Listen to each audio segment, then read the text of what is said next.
wanted to take, Kathy, yeah, there was yes, Frank. there was a question in the chat about the guidelines for whether or not a student qualifies for a certain type of assistive technology, particularly the more expensive ones. And I know you've brought that up in meetings in the past, so I thought I'd bring that up because I know you have a kind of your thoughts on that, and you kind of mentioned it early.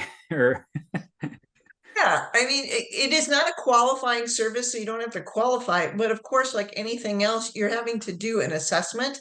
And, DPI folks, please, feel free to chime in here.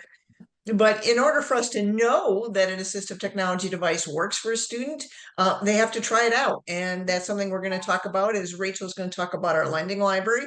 And you can borrow something from our lending library, try it with a student. And yes, above all, collect that data, see what it's going to do. And remember, go back to that definition.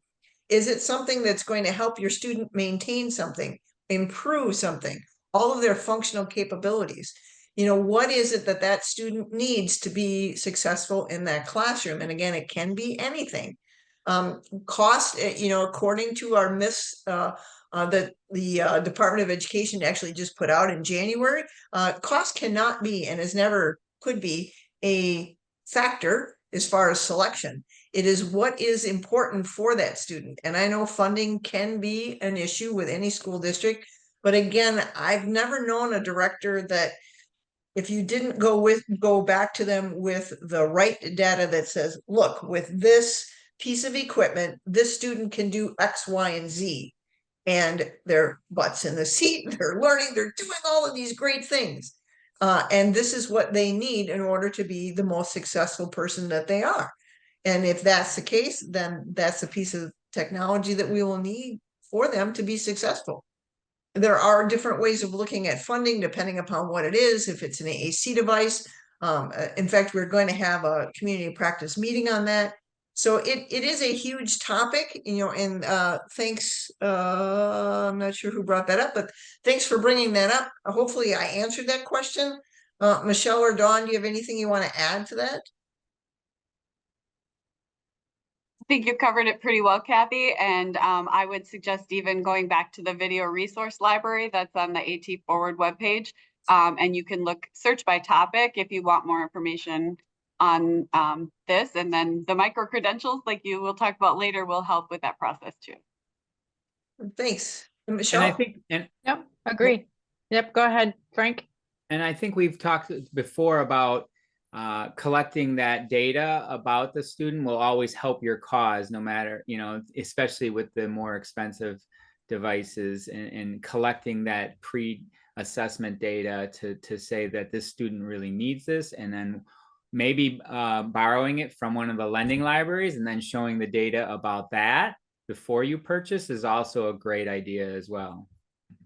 And we do have a whole series of documents that we're going to talk about called feature matching. And it looks at the features of the device and then looks at, what can it do for that student? And have you considered that kind of an option? Michelle? Yep. Just, I guess I do have something to add. The feature matching will give you a place to start when you're thinking about, like, what do you want to even trial? But also I want to emphasize that it is a process, and it's not going to, you're not going to sit down at typically, you're not just going to sit down in an IEP meeting and say, does the student qualify for assistive technology? You might sit down and say, we need to explore this, but you're not going to come up with, typically speaking, some device right there at that meeting. It will be a few months to sometimes 6 months to sometimes longer process to identify what it is. And that can be frustrating and hard, but you want to get that match as close as you can. Thanks, Michelle. And it does include something called the SET process, and we'll talk more about that. That it's the student, all the environments that they're in, the task, and lastly, we look at the tools. So it's all those other things first, and all of that data collection is just essential in us figuring out what the student may or may not need. And we do have lots of videos on feature matching and things like that, and we'll talk more about that as time goes on. But great question. And, I think it's a great way for us to have a good discussion. We wanted to let you know in our first meeting this time about the AT Forward website. So I'm going to just show you that really quick. The link is in the slideshow. So from here, you can find out all kinds of things. And obviously, you became a member because otherwise you wouldn't be here. We have our video resources. We have our monthly updates, and we're going to talk more about these in a minute. And we are going to be able to do some fun things, hopefully this year with some of this to make your life slightly easier. There's a resource map on here, so no matter where you are in the state of Wisconsin, you click on your county and you can find all the different resources for that. So if you've never done that, take a look. And we have an introduction here to our lending center, and Rachel's going to talk about that in a few minutes. I got to move things around on my screen so I can get back to where I was. So we also wanted you to know about some of our upcoming meetings for our community of practice that we might be interested in. Coming in October, we have Kelly Fonner and Donna McNear who will be with us October the 8th. And they're going to talk about scribbling and the beginnings of writing. And, probably about the Denise DeCoste writing protocol and different ways for us to really assess a student's ability to write. And how do we get students writing as quickly as possible? Even our students with most significant disabilities have the ability to write and do literacy because that's essential for all kids. We're then going to do a follow-up for that meeting. And this, you've noticed that this meeting, for those of you who've been here before, is at noon. Normally we do them at 4 o'clock. We're trying to change things up a little bit and have some at noon, some at 4. And I'm going to do a follow-up to Kelly's meeting, and we're going to talk about, specific sections in there and how it might work for your classroom. We really want this one to be a little bit more give and take. So hopefully we'll get people who want to chat during that one. And then in November, we're going to have Iris Jacobson and Rose Kilmary, and they're going to talk about normalizing accessibility. So come and join us for that. Ruth Sikowski and myself are going to talk about assistive technology tipping points. How do we make real small changes that can make big impacts in your district? So that one's coming in December. Our own Frank Devereaux is going to talk about AI chatbots, and he's going to help us out with that one. So that's going to always be exciting. Frank is definitely our AI specialist. In February, then Dawn and I are going to talk about a tool that we've been helping develop about like an AAC decision kind of tree and how to move through the AAC process. And how do you do one of these kind of things? And then Michelle and I are going to talk about the myths and facts associated with assistive technology. And then lastly, in May, we've got a gaming one coming up. So Eric Johnson is actually going to talk to us all about gaming. So, how do we do assistive technology and gaming? And that kind of leads us into our new micro-credentials.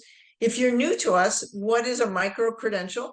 A micro-credential is something that we give as an electronic badge that you will receive for doing some work and learning more about assistive technology, a very specific area. So we have all of these different areas of assistive technology, and each one of these you can earn a micro-credential in. If you earn 7 micro-credentials, you can then get a macro-credential. And these are certificates that will come from the Department of Public Instruction. And with them, you can gain hours in your district for professional development. People use them to help train their paraprofessionals. Lots of great ways for you to use your micro-credentialing. As it stands right now, we have actually awarded over 414 to be exact, micro-credentials. So we're very excited that people are enjoying these. They are all self-paced. You can do them anytime, anywhere. And again, they're on all type of areas in assistive technology, from assessment to transition to AUGCOM, hearing impairment, you name it, it's there. And we decided we needed to add a few more. We are going to add one in recreation, because recreation and our ability to normalize everything in life, we have to look at assistive technology. I don't know if any of you saw the Paralympics, I was fascinated by all things Olympics. And did you notice that the archer who won gold, he had no arms. So the archer who won gold for the US he had no arms. So it shouldn't, your physical body should not limit you in your ability to participate in the sport. And that's where assistive technology and kind of ingenuity can come into play. And we all need to play together, right? And we're also going to do one for assistive technology for older students and adults. So look for those new micro-credentials. Another thing that we're working on right now, because we've kind of tried to listen to what you're saying, is, as you know, or you may not know, is every month we put out a newsletter. And as Mike says, he writes for our newsletter. He writes a section on OGCOM. Well, the thing is that it's a big newsletter, and oftentimes there's lots of cool things in there, and they'll get lost sometimes. So we wanted to make it so it was easier for you, so you're not going to get lost, and you have a way to always go back and find all the great resources that we stuck in there.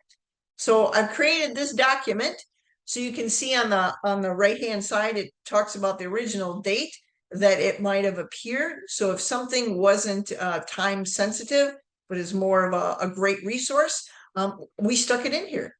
So you can go back and you can find, like maybe I talked about the communication matrix, and now you have the link for that. If you're looking for AEM resources, we kind of put those in here.